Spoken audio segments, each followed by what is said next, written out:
रहीम अस्सलाम वालेकुम। उम्मीद है आप ठीक होंगे, खैरियत से होंगे। तैयब बलोच आपकी खिदमत में फिर से हाजिर है जी। आज जो हम डिस्कस कर रहे हैं वो सुप्रीम कोर्ट में होने वाली अहम तब्दीलियों से मुतल्लिक है। जैसा कि आप सब लोग वाकिफ़ हैं कि चीफ जस्टिस काजी फैज़ ईसा ने अपने ओहदे का जो है वो हलफ भी ले लिया और आज उनका दूसरा दिन था। बड़ा जिस तरीके से पहले दिन तो पूरे पाकिस्तान ने लाइव स्ट्रीमिंग के ज़रिए उन्होंने पूरे मामलात को देखा, किस तरीके से वो कोर्ट को कंडक्ट कर रहे थे और वो फुल कोर्ट समात लाइव चली। और इस हवाले से अहम चीज़ें जो हैं वो काजी फैज़ ईसा की जानिब से की जा रही हैं। स्पेशली वो जो है तारीख़ बना रहे हैं, नई तारीख़ जो है वो सुप्रीम कोर्ट में अब हमें रकम होती हुई नज़र आ रही है और नई रिवायात को जो है वो जन्म दे रहे हैं। क्योंकि जस्टिस काजी फैज़ ईसा जो हैं वो अगर देखें तो वो कोई आम नहीं, बल्कि हमें कुछ उसमें ख़ास ज़रूर नज़र आता है। एक तो वो अपनी शख्सियत में भी एक ख़ास इंसान है, लेकिन इसके साथ साथ सबसे मेन चीज़ ये है कि वो जो है एक अजीम बाप के बेटे हैं। मैं अगर आपको बताता चलूँ, यूँ तो बहुत सारे लोग व्यूअर्स मेरे वाकिफ़ होंगे कि चीफ जस्टिस काजी फैज़ ईसा जो है वो कैद आज़म के करीबी साथी काजी ईसा के जो हैं वो फर्जंद हैं। अब काजी ईसा का अगर आप देखें तो काजी ईसा जो है वो पाकिस्तान मुस्लिम लीग कि उस वक्त जो है वो कैद-ए-आज़म ने उनको सदर बनाया था बलूचिस्तान का। लेकिन इससे भी हट के अगर हम थोड़ा तारीख़ को देखें तो बानी पाकिस्तान के करीबी साथी होने के साथ साथ वो दोस्त भी थे, यानी कि फैमिली टर्म्स थी, फैमिली रिलेशंस था। और इवन के कैद-ए-आज़म मोहम्मद अली जिन्ना जब मुंबई से कराची शिफ्ट हुए तो कराची में शिफ्टिंग में काजी ईसा का जो है वो बहुत बड़ा हाथ था। और इवन के कैद-ए-आज़म के पास कराची में प्रॉपर्टी नहीं थी, कराची शहर की मैं बात कर रहा हूँ जिस टाइम ये ब्रिटिश राज में मेट्रोपॉलिटन सिटी हुआ करता था। तो उसमें जो रियासत कलात की वहाँ पे ज़मीन थी, अराजी थी, वो कैद-ए-आज़म मोहम्मद अली जिन्ना को काजी ईसा ने ही प्रोवाइड की थी, क्योंकि काजी ईसा जो है वो रियासत कलात के वज़ीर आज़म भी थे और उसके जो है वो बहुत करीब रहे हैं बलूचिस्तान की या बलूचों की जो वहद और अकलौती रियासत थी रियासत कलात, उनकी जानिब से जो भी मामलात थे कैद-ए-आज़म के साथ वो डील करते रहे। वजह भी कुछ यूँ है कि कैद-ए-आज़म मोहम्मद अली जिन्ना को अंग्रेज़ ब्रिटिश राज के दौरान रियासत कलात ने अपना वकील जो है वो मुकर्रर किया था और रियासत कलात की जानिब से कैद-ए-आज़म को जो असिस्ट किया जाता था वो काजी ईसा जो है यानी कि चीफ जस्टिस काजी फैज़ ईसा के जो वालिद हैं वो असिस्ट करते थे। और इसी वजह से उनके दरमियान जो ताल्लुक़ है वो बहुत गहरा पैदा हुआ और वो ताल्लुक़ दोस्ती से बढ़ के एक मतलब है फैमिली टर्म तक चला गया कि यानी कि फैमिली फ्रेंड्स जो है वो काजी साहब के वालिद जो हैं वो कैद-ए-आज़म के समझे जाते थे। और यूँ हिस्टोरिकली बहुत सारी चीज़ें ऑन द रिकॉर्ड मौजूद हैं। लेकिन इसके अलावा भी कैद-ए-आज़म के साथ अगर पाकिस्तान पे देखें तो पाकिस्तान के ऊपर बहुत बड़े एहसानात हैं काजी ईसा के या काजी साहब के जो वालिद साहब थे उनके।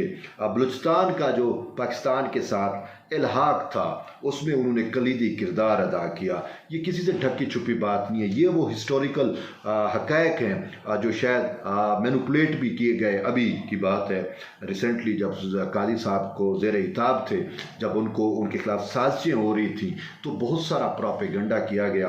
तो हम उस हवाले से भी थोड़ा सी जो है वो आपको जानकारी देंगे। लेकिन एक अहम एक सबसे बड़ा एहसान जो है पाकिस्तान के ऊपर वो काजी फैमिली का एहसान ये है कि जो आज आप करेंसी देख रहे हैं, करेंसी नोट्स हैं, यानी पाकिस्तान का जो रुपया है ये करेंसी नोट को इशू कराने में इस फैमिली का बहुत बड़ा हाथ है। ये वो एस्पेक्ट है शायद ही कोई आपको बतलाए। हुआ कुछ यूँ था, आपने किताबों में पढ़ा होगा, मुशर्रती उलूम में, शायद 8वीं के मुशर्रती उलूम में तो मैंने उस टाइम पढ़ा था, तो आपने भी शायद पढ़ा हो कि ये एक चीज़ कही जाती है, लिखी जाती है, बोली जाती है कि जी कैद-ए-आज़म मोहम्मद अली जिन्ना को बलोचों ने जो है वो सोने में तोला था। अब वो क्यों तोला था, वजह क्या थी। बात यह है कि जैसे मैंने आपको बताया, काजी ईसा जो है वो बलूचिस्तान में मुस्लिम लीग के प्रेसिडेंट थे, तो उनकी दावत के ऊपर क़ायद आज़म मौजूद थे। तो वहाँ पे उस टाइम के जितने भी बलोच अमायदीन थे, कबायली सरदार थे, वो सब इनवाइटेड थे। तो वो क़ायद आज़म से एक लगाव था उनको, तो उन्होंने क़ायद आज़म मोहम्मद अली जिन्ना को जो है वो ये रिवायत की जाती है कि उनको तराजू में तोला, उनको तकड़ी उसे क्या कहते हैं, तकड़ी कहते हैं शायद, तराजू जिसे आप कहते हो, उसमें तोला, और एक साइड पे जितना क़ायद आज़म का वज़न था उतने हीरे जवाहरात और सोना जो है वो रखा गया। तो फिर क्या हुआ कि वो जो सोना कलेक्ट हुआ, वो सोना जो है वाया, यही कहा जाता है कि वाया जो है क्वेटा से कराची बाई ट्रेन पहुंचा, और बाई ट्रेन जो है वो क्वेट से कराची से जो है शिप के ज़रिए बरतानिया गया, फिर जहां से पाकिस्तान की करेंसी जो है वो इशू हुई। ये एक रिवायत जो है वो बतलाई जाती है, तो मैंने कहा आपको बतलाऊं। लेकिन अफसोस से ये कहना पड़ रहा है कि गुज़िश्ता जो रजीम तहरीक इंसाफ की जो रजीम गई, उस दौरान काजी फैज़ ईसा और उसकी फैमिली के बारे में बेइंतहा प्रोपेगेंडा किया गया। और यानी कि काजी फैज़ ईसा, ठीक है, आपकी फ़ाइट अगर काजी साहब के साथ थी, वो भी बदनीयती पे मबनी फ़ाइट थी। कोर्ट ऑफ लॉ में ये चीज़ साबित हो गई कि जो सदर आरिफ अलवी की जानिब से रेफरेंस भेजा गया था वो बदनीयती पे था। ठीक है, आप काजी ईसा से फ़ाइट करते, उनकी अहलिया को भी आपने घसीट लिया, जिसका जवाब काजी साहब ने अपनी अहलिया के साथ को हलफ के साथ खड़ा करके बड़ा बेअहसन तरीके से वो जवाब उनका दिया। और फिर ये है कि वो फ़ाइट जो है वो बढ़ती बढ़ती जो बानी पाकिस्तान, जो तहरीक पाकिस्तान के अजीम सरकर्दा रहनुमा थे, यानी काजी ईसा, क़ायद आज़म मोहम्मद अली के करीबी साथी, उनकी किरदार कशी तक गई।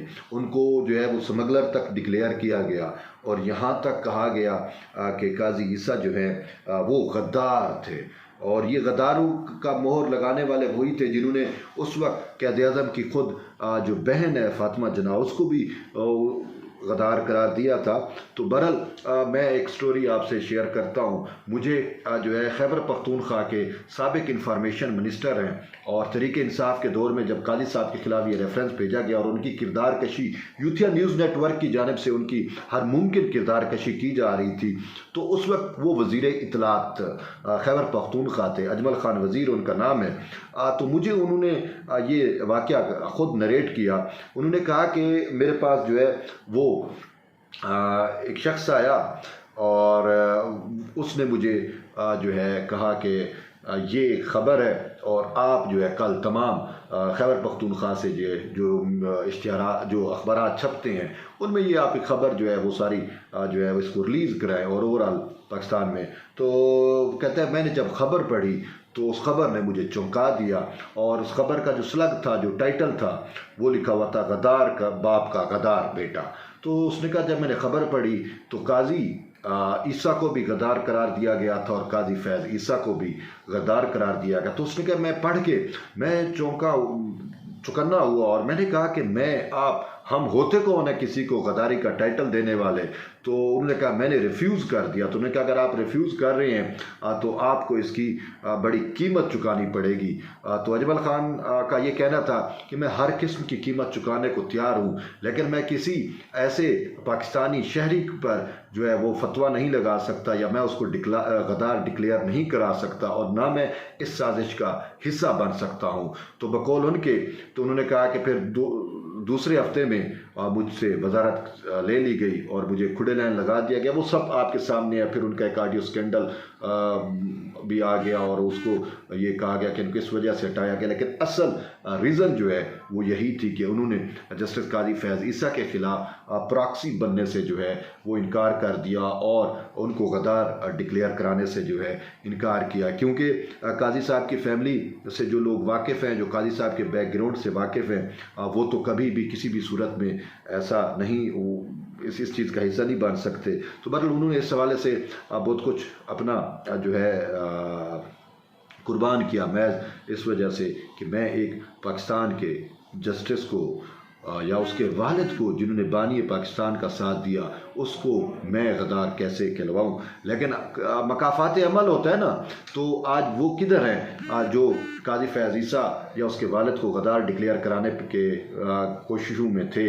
आज उनका नाम और निशान तक मिट गया, उनको कोई जानता नहीं है, वो तारीख के कूड़ादान में चले गए हैं। लेकिन काजी साहब को अल्लाह ने इज़्ज़त दी है, आज वो चीफ जस्टिस ऑफ पाकिस्तान है। और हमें और बहुत सारी जो मैंने अवामी तासुर लिया या उसको देखने की कोशिश की, तो लोग इस वजह से भी ज़्यादा खुश हैं कि बहुत अरसे बाद हमें बानी पाकिस्तान कैद आज़म मोहम्मद अली जिन्ना के करीबी साथियों की जो कोई औलाद है वो हमें इतने बड़े ओहदे पे मिली है। तो इस वजह से काजी साहब के ऊपर एक्सपेक्टेशंस और तवक्कुआत जो हैं वो बहुत ज़्यादा बढ़ चुकी हैं।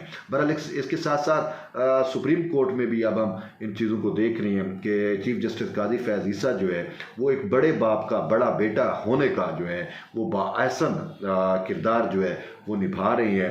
अगरचे डिस्प्यूट थे, जजेस के दरमियान तकसीम थी, लेकिन उन्होंने फुल कोर्ट इजलास बुलाया के सामने है। फिर उसके बाद फुल कोर्ट समाअत हुई और फिर इवन कि जो उनके मुखालिफ जज थे और ऐसे जज जिन्होंने उनकी अहलिया के ख़िलाफ़ भी जो है वो उस प्रोपेगंडे का हिस्सा बने, उस साजिश का हिस्सा बने, वो भी जज मौजूद हैं आज इसी सुप्रीम कोर्ट में। लेकिन काजी साहब बड़े दिल के साथ उनको साथ लेके चलने की हर मुमकिन कोशिश कर रही हैं और हमारी दुआ है कि अल्लाह उनको कामयाब करे।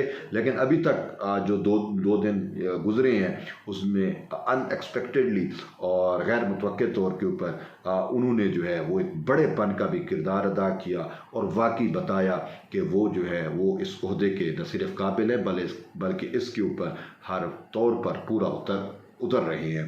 तो बहरहाल अल्लाह उनको मज़ीद ताकत दे, उनको स्ट्रेंथ दे, क्योंकि जो कुछ वो कर रही हैं वो जो है वो पाकिस्तान के निज़ाम इंसाफ के लिए भी ज़रूरी है, आवाम के लिए भी ज़रूरी है, उस रियासत के लिए भी ज़रूरी है, क्योंकि वो असूलों और प्रिंसिपल्स की बात करते हैं, वो आइन की बात करते हैं और आइन का उन्होंने हलफ ले रखा है। तो बहरहाल अल्लाह उन्हें कामयाब करे। तो एट द एंड यही है कि जुड़े रहिए तैयब बलोच के साथ। मिलते हैं एक नई वीडियो में, तब तक ले इजाज़त दें। अल्लाह हाफ़िज़।